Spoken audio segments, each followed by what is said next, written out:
nosotros no aceptaremos la exclusión de nuestro pueblo de ese derecho. Mr. Gorbachev, tear down this wall.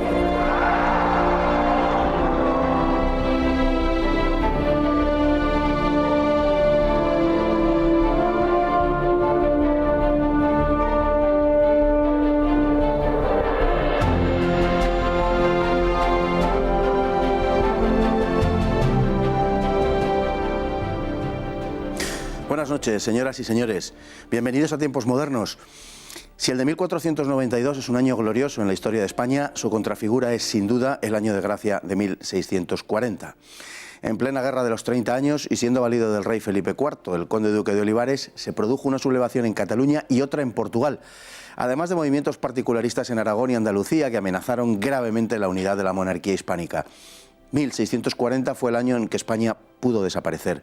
Se lo contamos. Cuando comenzó la Guerra de los 30 años en 1618, la monarquía española constituía la más formidable potencia política, diplomática, militar y cultural del mundo. Al terminar dicho conflicto con la Paz de Westfalia en 1648, para nadie era un secreto que Francia la había reemplazado. España seguía siendo una formidable potencia, poseía un imperio universal y culturalmente se hallaba en el cenit de sus letras y su arte, pero su mejor momento había pasado. Luis XIII había logrado situar a Francia como potencia primera en Europa y tras la paz de los Pirineos en 1659, la propia España reconoció la cesión de su cetro mundial. ¿Qué había pasado? Tras el siglo XVI de Carlos I y Felipe II, los reinados de Felipe III, dirigido por el notoriamente corrupto duque de Lerma, y de su hijo Felipe IV en el siglo siguiente, habían resultado decepcionantes. El declive se había hecho más pronunciado a partir de la década de los 30, pero pocos lo habían percibido. Uno de ellos, sin embargo, fue el conde duque de Olivares, valido de Felipe IV. Gaspar de Guzmán, conde duque de Olivares, percibió esa decadencia y se aprestó a contrarrestarla. En 1626 desarrolló una idea que condensó en la Unión de Armas, por la que pretendió que todos los reinos peninsulares contribuyeran al mantenimiento de la monarquía hispánica en función de su población y riqueza. Olivares se dio cuenta de que, a pesar de que su cantidad de recursos era menor, Francia se estaba convirtiendo en una potencia temible, y dispuso entonces que, consciente de que su eficacia se decía a su cohesión nacional, se copiara a los vecinos del norte. La idea de que todos contribuyesen de forma proporcionada podía ser justa y razonable, pero suscitó las previsibles resistencias. Cuando las tropas españolas, con motivo del conflicto que se mantenía con Francia desde 1635 en el marco de la Guerra de los 30 años, tuvieron que alojarse en Cataluña, se produjeron graves incidentes. En Aragón pretendían perpetuar sus privilegios resistiéndose a unificar sus instituciones con las de Castilla, y eso había dado lugar a una desafección con la que Olivares no contaba. En consecuencia, estalló una revuelta en Cataluña el 7 de junio de 1640, el Corpus de Sangre, en el que fue asesinado el virrey, conde de Santa Coloma, al grito de «Viva la fe de Cristo» y al también habitual de «Muera el mal gobierno», frecuentemente prolongado por el «Viva el rey». Murieron asesinados entre 15 y 20 funcionarios reales. Cataluña se puso en manos de Luis XIII, el rey francés, que supo jugar sus bazas con gran astucia. En lo sucesivo, Cataluña se convertiría en el campo de batalla de la guerra franco-española, justo lo que había querido evitar. Además, el rey francés envió a sus gobernadores, que sometieron a los catalanes a una administración que les hizo añorar a Felipe IV. Entretanto, la monarquía española solicitó de Portugal apoyo para sofocar la revuelta catalana y la guerra contra Francia, en forma de impuestos y de apoyo a la nobleza. Conscientes de la debilidad de Felipe IV, los portugueses aprovecharon para promover su propia independencia, con el inevitable apoyo francés, proclamando al duque de Braganza rey con el nombre de Juan IV, quien, con la excepción de Ceuta, logró que los antiguos territorios portugueses le secundaran en su propósito de separarse de la monarquía hispánica. Para terminar de complicar las cosas, tanto el duque de Híjar de Aragón como el de Medina Sidonia en Andalucía trataron de establecer reinos separados de Felipe IV, en connivencia con Francia. Movimientos semejantes se produjeron también en Navarra y en Nápoles y también en Sicilia. El que todo aquello se sustanciara con la única pérdida de Portugal resultó casi milagroso en aquel desdichado año de 1640. Y para hablar de este asunto tenemos con nosotros esta noche a alguien conocido sobradamente de todos ustedes, como es don Rafael Núñez Huesca. Don Rafael, muy buenas noches. Buenas noches, Fernando. Bueno, es ya un clásico cuestionarse cuándo fue el momento, si es que se puede establecer alguno en concreto, en el que comenzó el declinar de España. El declinar en el sentido de la hegemonía política y militar, ¿no? En algún punto situado entre los acontecimientos a los que hoy aludimos, 1640 y la batalla de Rócora por un lado, y la segunda batalla de las Dunas y la paz de los Pirineos en 1659. ¿Le parece a usted correcto situarlo más o menos por esa zona histórica? Si hubiera que concretar cronológicamente un punto concreto, sí, podríamos hablar de ese 1658-59, que además coincide con el final de nuestra época dorada en las letras y en las artes, de nuestro siglo de oro. Pero en realidad el declinar del imperio no se consuma, no se hace definitivo hasta... si somos estrictos, hasta 1898 con la pérdida de las últimas colonias, y de hecho en el siglo XVIII y en el XVII aún se producen algunas gestas en la batalla de Cartagena de Indias y con nuestra colaboración a la hora de forjar los Estados Unidos de América. Pero lo que sí que es cierto es que en esa época a la que tú aludías, Fernando, se produce el final de la España de la Contrarreforma, el final del imperio estrictamente dicho y el final de una época, el final del imperio y el final de los tercios, que además coincide con el final del imperio. En Rocroi y sobre todo en las Dunas es cuando la táctica y la estrategia de los tercios ya ha sido copiada y mejorada por nuestros enemigos, y esa es la causa de que nuestro declinar militar preceda al declinar político. Bueno, te veo muy optimista, eso me gusta, pero en fin, tiempo tendremos para considerarlo. La verdad es que el siglo XVII comienza con dos notas que, bueno, el tiempo demostraría desafortunadas. Por un lado, ese pacifismo de Felipe III, que lo era más por dejación que otra cosa, por un lado, y por otro lado, ese espíritu de dejación, esa indolencia que se refleja también en la cuestión de los válidos, ¿no? En este último aspecto, bueno, Francia fue el origen, ¿no? Fue donde nos miramos, y la verdad es que a Francia no le fue tan mal, pero a España sí, ¿no? Sí, básicamente porque Richelieu no era el conde duque, o mejor dicho, por mejor decir, el conde duque de Olivares no era el cardenal Richelieu, para desgracia nuestra.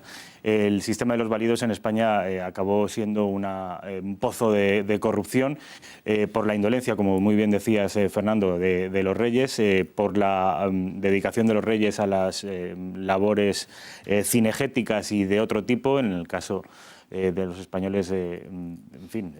otro tipo de cosas, incluso la ausencia, que es una de las causas que desata esta crisis de 1640, la ausencia del rey en la periferia es decir, solo se centraban en Castilla, y en Cataluña pues reclamaban esto que siguen diciendo muchos años después, un poquito de presencia del rey, presencia regia, un poco de cariño y un poco de atención. El válido, en vez de ofrecer todo eso, lo que hizo fue, en una actitud, bajo mi punto de vista, bastante razonable, al menos a ojos del siglo XXI, exigir una contraprestación en dinero y en armas para intentar colaborar con la vocación bélica del imperio. Bueno, y fijándose además en lo que estaba sucediendo en Francia, precisamente, ¿no? Al ver que Francia, un territorio más pequeño y con menos recursos, pero más cohesionado, estaba obteniendo unos magníficos resultados, pues él toma por referencia a Francia. Parecía bastante lógico, y desde luego al conde duque, con independencia del resultado final, la verdad es que su planteamiento no era desacertado. Pero estamos en el marco de la Guerra de los 30 años, que es un conflicto, casi podemos llamarlo, en fin, la Primera Guerra Mundial, casi podríamos considerarlo. Y es un conflicto en el cual lo que se está ventilando son dos visiones del mundo, realmente. La visión de la cristiandad, una Europa unida bajo el cetro de Roma por parte de las potencias católicas, frente al protestantismo, que lo que pretende, el objetivo que pretende, digamos, está implícito, es un cierto nacionalismo, indiscutiblemente, es la ruptura de esa superestructura política, ¿no?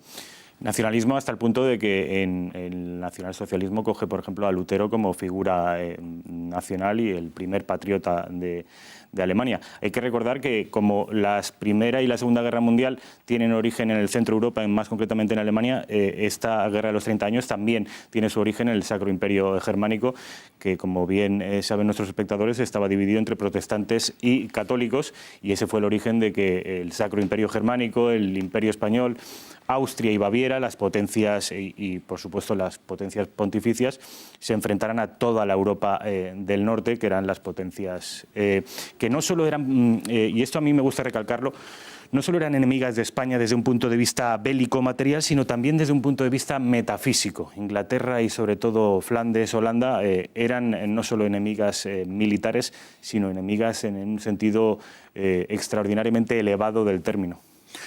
Y viendo la falta de cohesión interna, decíamos, de la monarquía hispánica frente a Francia, lo que hace el conde duque pues es tomar las medidas que estima oportunas en ese aspecto, y una de ellas es la colaboración de los reinos de la corona aragonesa, que afecta directamente a Cataluña, y ahí se lía. En junio de 1640, por causa de la presencia de las tropas de la monarquía en Cataluña, estalla ese conflicto.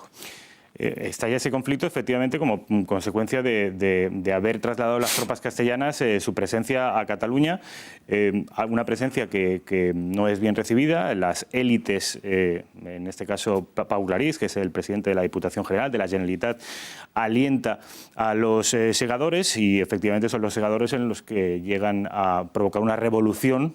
Hoy en día el himno de Cataluña habla de esa revuelta de los segadores, hasta el punto de asesinar al virrey de la Corona en Barcelona, en la playa de Barcelona. 2 puñaladas acaban con él y desatan bueno, pues una revolución que, como bien decías en el vídeo, Fernando, pudo acabar con lo que hoy es España y habernos confeccionado una suerte de Balcanes ibéricos, porque no solo Cataluña, Portugal, no solo Portugal y Cataluña, Aragón, el duque de Medina Sidonia en Andalucía, las provincias del sur de Italia, es decir, fue milagroso que hoy España mantenga las fronteras, a excepción de Portugal, que fue un reino con el que nos unimos durante 60 años, pero que al fin y al cabo no formaba parte de la génesis nacional. Fue un milagro que de aquel año infausto para España conserváramos las fronteras. Pero Portugal, que aprovecha la trifulca catalana y la guerra de Felipe IV con Francia, que la aprovecha para proclamar su independencia, una guerra también larga, pero en fin. Es consecuencia, es decir, exacto. Lo de Portugal es consecuencia, no causa de ese año infausto de 1640. Los portugueses eligen al duque de Braganza como heredero al trono portugués. Además, el heredero legítimo del trono portugués era Felipe IV, en tanto que era el heredero legítimo. Los portugueses hacen sin sangre, sin muertes, como ocurrió en Cataluña, y sin revoluciones, hacen muy bien lo que tienen que hacer, apoyados, eso sí, era imposible que Portugal lo hiciera a solas, por Francia y por Inglaterra, que desde ese momento Inglaterra se iba a convertir de alguna manera en el protector, en la nave nodriza de los portugueses ya para siempre. Nos queda muy poquito tiempo, pero para mí tiene un cierto misterio el hecho de que los nacionalistas, los separatistas catalanes reivindiquen tanto 1714 en lugar de reivindicar más 1640. Como digo, tiene un cierto aura de misterio, en mi opinión. Sí, porque desde un punto de vista histórico, si hay que buscar legitimidad en el movimiento separatista catalán, yo también lo buscaría en ese 1640, que tiene mucho más sentido, porque en 1714 todos sabemos que aquello fue una guerra de sucesión, y el principal valedor de la causa hoy nacionalista catalana era Rafael de Casanova, que era un español españolísimo que luchó por español, sí. Y sin embargo, lo de 1640, puestos a buscar legitimidades y argumentos históricos, aquí sí que podían encontrarlo, y sin embargo hoy se ha quedado con únicamente una referencia en el himno regional catalán. Pues muchísimas gracias, don Rafael. La verdad es que es un tema apasionante. Muy buenas noches. Buenas noches. Y a todos ustedes, muy buenas noches. Muchas gracias por estar ahí y hasta mañana, si Dios quiere.